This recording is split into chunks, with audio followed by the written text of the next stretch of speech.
Amis sportifs, bonsoir et merci d'être encore avec nous aujourd'hui. Au cours de cette émission, on parlera encore football. Et avec moi, mes compagnons. Bonsoir Nadège. Bonsoir Rodrigue. Tout le plaisir. Hein? Oui, c'est un plaisir également.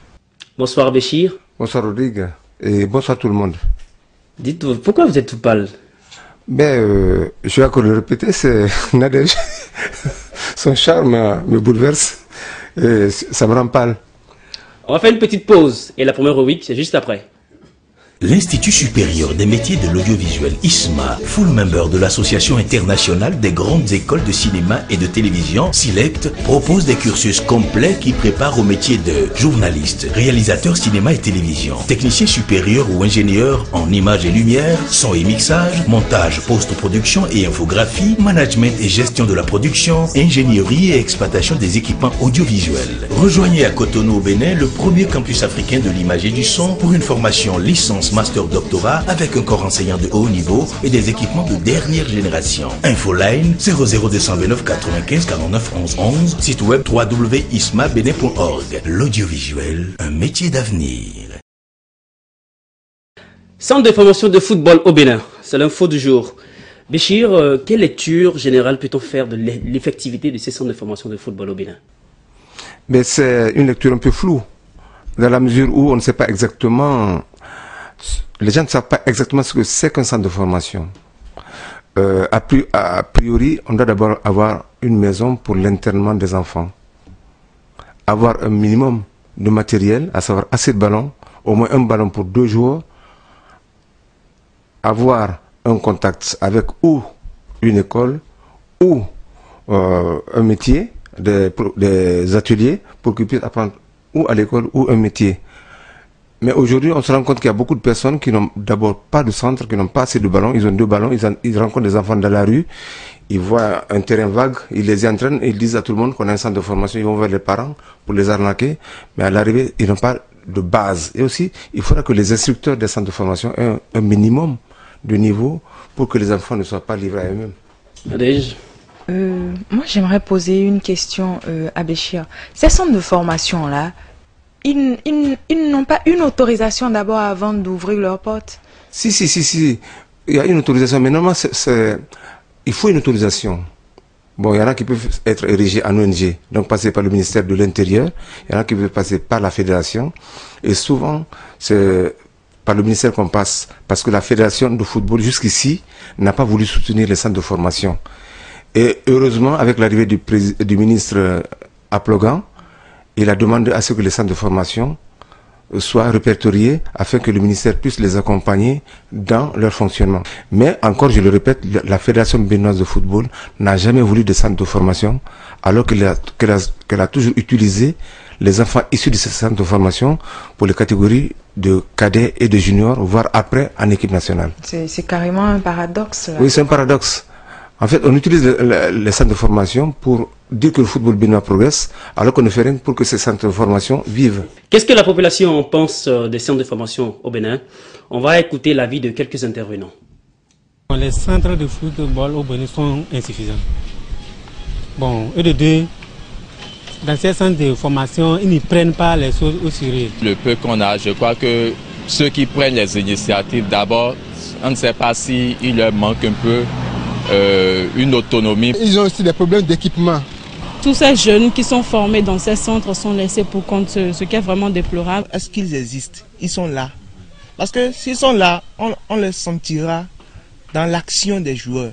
On met tous les moyens sur la sélection A et puis on oublie les jeunes. Il faut plus investir dans les jeunes. Je pense qu'avec cela, le football béninois aura de très beaux jours devant lui. Le football béninois aura de beaux jours devant lui. Mais d'abord, il faut que ça passe par les centres de formation. Béchir, est-ce qu'ils réellement, ils ont les moyens de leur politique, ces centres de formation de football? Non. Non, ils n'ont pas les moyens de politique parce que, en fait, ils font avec ce qu'ils ont. Il y en a qui mettent la main à la poche, qui se ruinent. Mais puisque vous n'avez pas les moyens, pourquoi vous persistez dans ce chemin?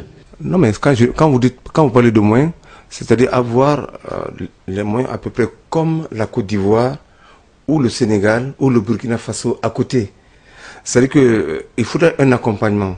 il y a des initiatives qui sont prises par des individus qui y mettent leurs moyens et qui permettent d'avoir aujourd'hui, malgré ce manque de moyens, ou bien ces moyens assez limités, qui permettent aujourd'hui à l'équipe nationale du Bénin de jouer du travail qui a été déjà fait à la base. Parce qu'avant la création de ces centres de formation, les équipes nationales de cadets et de juniors du Bénin n'avaient pas existé avant, sauf celle qui avait été formée ici en 2005 pour la Coupe d'Afrique des Nations et qui a été à la Coupe du Monde après. Mais très peu de ces joueurs avaient été formés au Bénin. On est allé prendre les joueurs qui étaient formés en France qu'on ne connaissait pas. Or, les sélections qui ont battu la Côte d'Ivoire, le Sénégal, le Cameroun, le Burkina à un certain moment, toutes ces équipes sont issues des centres de formation de la place. Ça veut dire que si les moyens accompagnaient ces centres de formation, on pourrait rivaliser demain avec la Côte d'Ivoire. Parce que comment comprenez-vous que avec très peu de moyens, on puisse éliminer la Côte d'Ivoire sur son terrain, le Sénégal sur son terrain, le Cameroun sur son terrain? Par rapport à la gestion des centres de formation de football bénin, c'est vrai qu'on en a parlé. Et il y en a beaucoup qui créent leur centre de formation sans moyens. Mais on va écouter l'avis d'un intervenant qui propose une solution envisageable. On peut avoir peut-être au plus 12 centres de formation par département et qu'on essaie de prendre par les collèges comme cela se fait, ou même des gens qui sont quand même, qui ont été à l'école, de savoir récupérer ces jeunes-là pour les inscrire. Nadège, c'est une solution envisageable? Je pense que c'est une solution envisageable puisque de toutes les façons, les jeunes sont à l'école tout le temps. Ils ont des professeurs d'éducation physique et c'est normal qu'à partir de l'école déjà, on puisse les détecter et les mettre, les caser dans des centres de formation.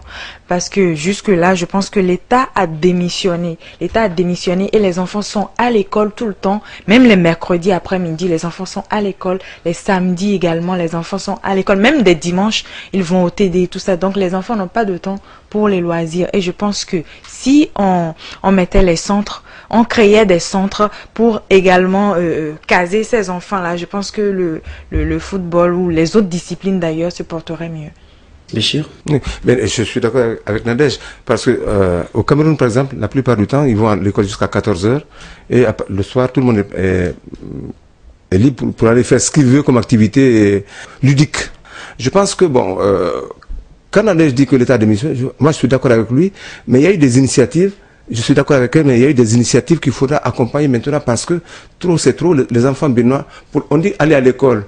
Aller à l'école. J'avais entendu Victor dire autour de l'émission précédente que l'enfant doit aller à l'école.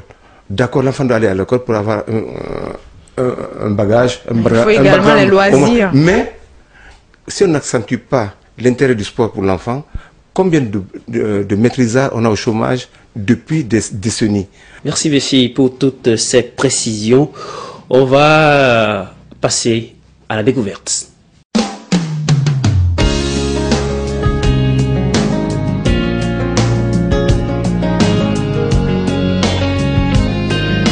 Il s'appelle Farid Latoundi et c'est un jeune milieu de terrain. Âgé de 14 ans, il se bat pour sa passion première. Pétri de talent, certes, et discret dans sa marche de progression et combine certaines qualités qui font de lui une particularité parmi tant d'autres. Je ne vous en dis pas plus. Ensuite. La pelouse verte de l'école primaire publique Roulinda à Porte-Nouveau est le témoin des premiers pas de cette étoile sportive naissante. Amoureux du sport roi depuis son enfance, Farid Latoundi a commencé comme joueur de quartier il y a 12 ans. Son talent inné et sa passion pour le ballon rond ont très tôt convaincu son père. Il avait 4 ans et je le voyais jouer au quartier avec ses amis. Et puis, à ma grande surprise, je l'ai vu dribbler 2 de ses amis.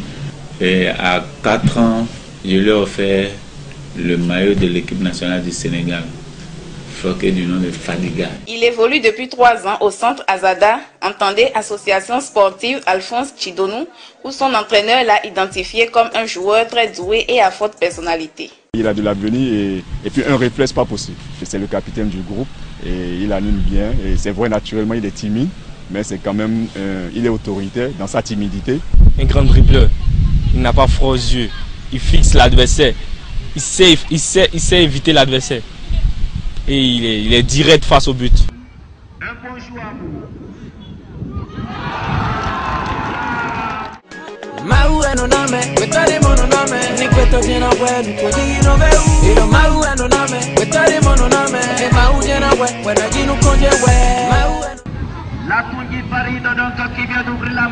Il lui reste encore du chemin pour devenir un joueur professionnel à l'image de sa star préférée Ronaldinho. Physiquement, il n'est pas encore prêt. Il faudrait que Farid ait au moins 5 séances dans la semaine. Donc le système éducatif ne nous permet pas en ce moment d'avoir ces 5 séances sur Farid. Donc il faut le mettre dans un régime quand même qu'il doit travailler et être avec ses papiers aussi. C'est toujours le ballon, toujours le ballon. Les ballons qui se retrouvent dans tous les coins de la maison en disent long sur la passion de Farid. Le Bénin tient peut-être là un futur cadre de sa sélection. Alors, qu'est-ce qui vous a marqué chez Farid Latoundi? Farid, c'est un bon petit, et puis je pense il a beaucoup d'atouts, et puis il est issu d'une famille de footballeurs, et c'est son oncle en plus, Moussa Latoundi. Donc je pense que déjà dans les gènes, il porte beaucoup de talent, et maintenant sur le terrain, on va découvrir le reste.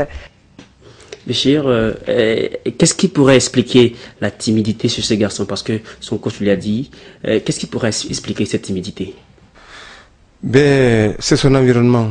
Vous savez, il est issu d'une famille musulmane, et généralement dans les familles musulmanes, l'enfant n'a pas beaucoup le droit de s'exprimer, et il grandit dans cette ambiance, et après, en voyant autour de lui ses oncles ou ses tantes se comporter de la même façon, ça déteint sur lui. À l'exemple de Moussa Latoundi. Moussa Latoundi, c'est un éternel timide. Mais je vais vous dire une chose, ce garçon, il est encore plus doué que Moussa Latoundi. Parce que moi, j'ai vu Moussa Latoundi à ses débuts. Et j'ai eu la chance d'être au Tifor à Natitengo, et j'ai vu ce petit encore qui m'a emballé. Il m'a bluffé carrément, parce qu'il fait des trucs impossibles. Je suis allé vers lui, on a parlé, et c'est là où j'ai su que c'est le neveu de Moussa Latoundi. Mais maintenant, on a fait un tournoi du Tifor avec le ministre Aplogan, dont je me plais à répéter le nom, parce qu'il nous a beaucoup apporté, il a beaucoup initié. Mais le danger est lequel? Dans la préparation de ces enfants, c'est les conseils du ministre. Parce que ceux qui sont revenus du Brésil, nous les avons gardés sans connaître leurs parents. Parce que c'est gratuitement qu'on les avait formés pendant au moins 3-4 ans. Ils ont été au Brésil. Le ministère est passé par les centres de formation pour sélectionner les enfants. À leur retour, les conseils du ministre sont passés outre la reconnaissance des centres de formation. Ils ont appelé les parents. Et moi, il y a des parents que je n'ai connus qu'à la veille du départ des enfants pour le Brésil. Mais les conseils du ministre ont appelé les enfants. Ils ont voulu en profiter pour en faire une propriété du ministère. Et ça a échoué. Aujourd'hui, tous les enfants là se retrouvent dans la rue. Parce qu'ils étaient à 110 000 francs par mois, 400 reis par mois. Et quand ils sont venus, les parents ont vu ça. Les conseils du ministre ont vu la qualité des gens. Ils ont vu qu'on pouvait en profiter. Donc ils voulaient se les accaparer. Les parents ont vu l'argent qui est arrivé.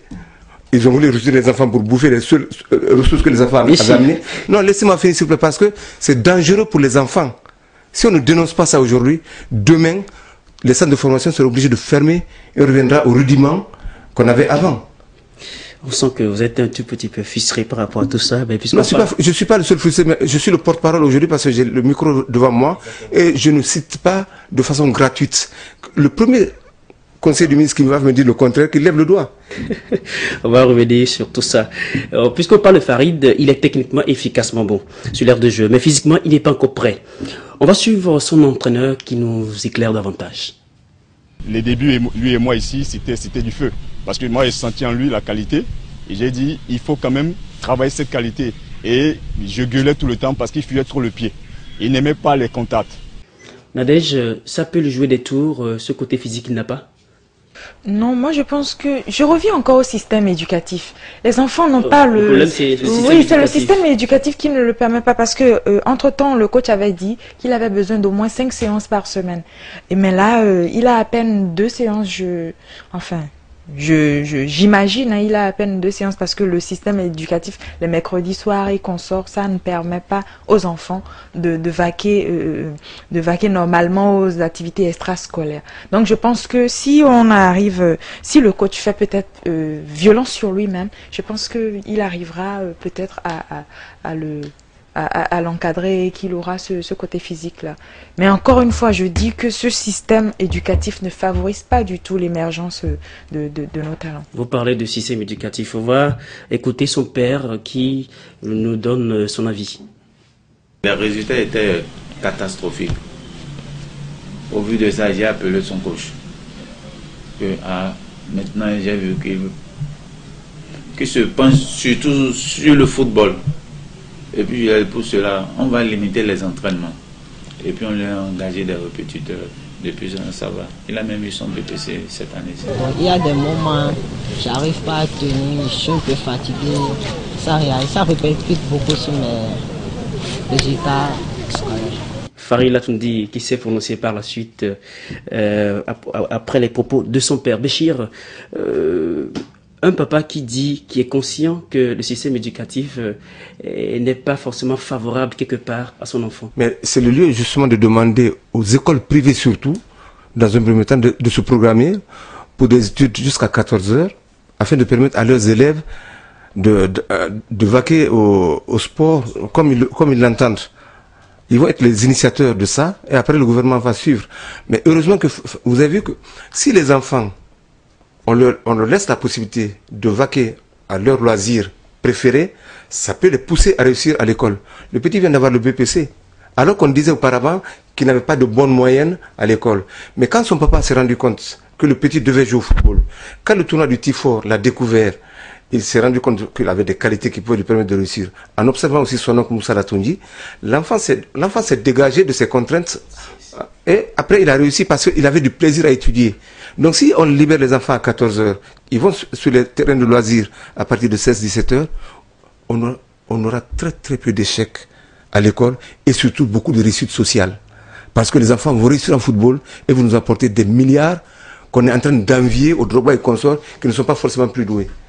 Il a dit vous voulez intervenir. Non mais et puis depuis qu'il y a les TDA n'en point finir les samedis, les week-ends, est-ce que TDA ça veut dire trop de difficultés.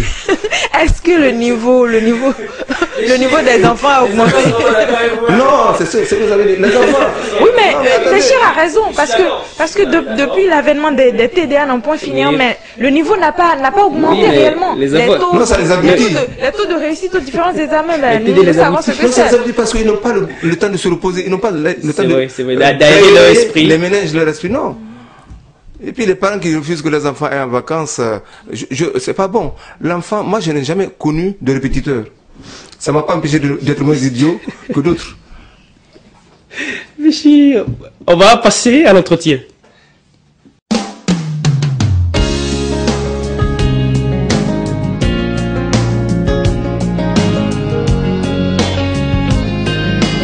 Il est le responsable technique de la catégorie U-13 de Centre de formation de football en Bresse, club de Ligue 2. Pour ce promoteur sportif féru du ballon rond, le football passe d'abord par la relève. Lors de son passage à Cotonou, il nous a accordé une entrevue et s'est bien prêté aux questions de Awa Sherif. On l'écoute. Bonsoir Monsieur Alphonse Ninafon. Bonsoir Madame la journaliste. Aujourd'hui, quelle lecture faites-vous du niveau du football béninois? Il y a des indices qui peuvent nous orienter. On souffre d'abord de problèmes d'infrastructure.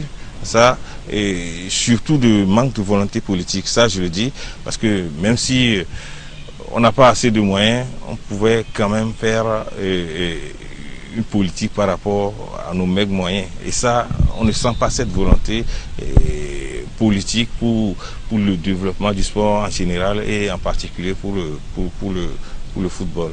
Quelles sont les solutions concrètes que vous préconisez actuellement?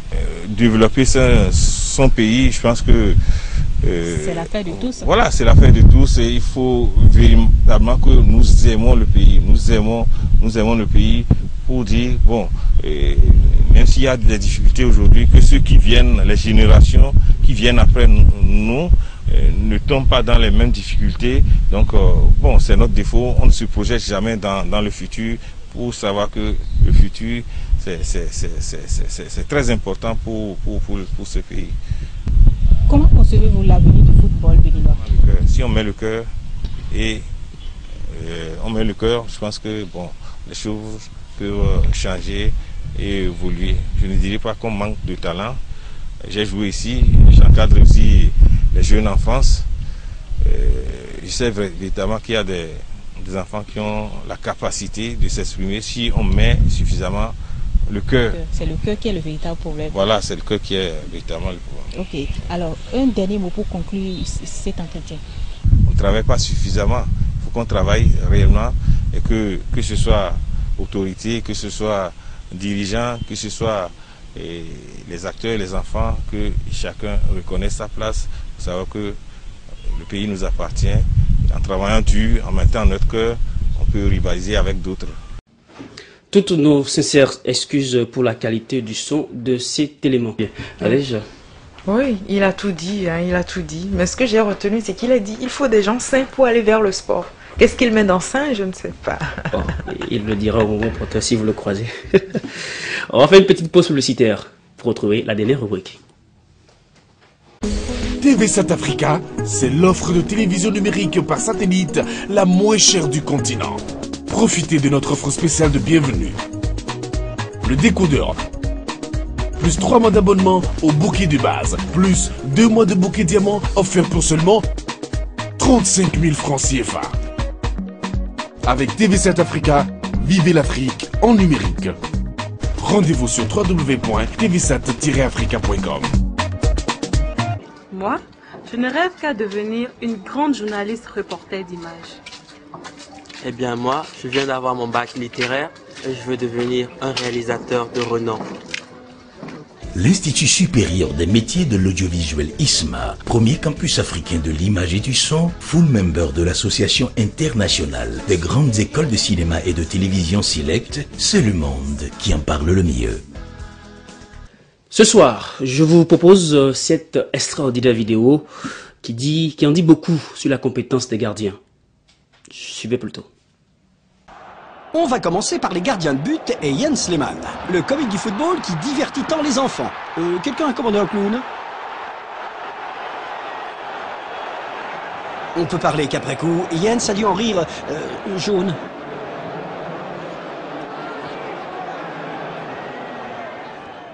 Voici Matt Baker, le gardien de Wrexham, démontrant un don de communication quasi télépathique avec son arrière. Il n'y a maintenant plus qu'une seule personne qui puisse battre à cette distance, Jamie Ashdown, le gardien de Portsmouth, et c'est Jamie Ashdown. Vas-y fiston, vas-y, je suis prêt, je l'ai. Ah, où il est? Ah bah il est là, ouais. Regardez bien. Et là, vous pensez qu'il est dégoûté, écoutez donc le commentateur. Si. De la pure poésie. Si Jackie Chan n'a jamais fait de film sur le foot, c'est parce que ça ne se mélange pas avec les arts martiaux. Et hop! Et cette démonstration du goal numéro 1 de Stuttgart l'est encore plus. C'est bon. Oui, je l'ai, il est à moi. Il est à vous, il est à vous. Entre ses mains et ses pieds, jusque dans les filets. Continuez comme ça, Gordon, et vous allez donner mauvaise réputation au gardien écossais. Bondir pour voler un but. Tchac! Il a aussi pris le portefeuille des Gaules et une montre engloussée en or.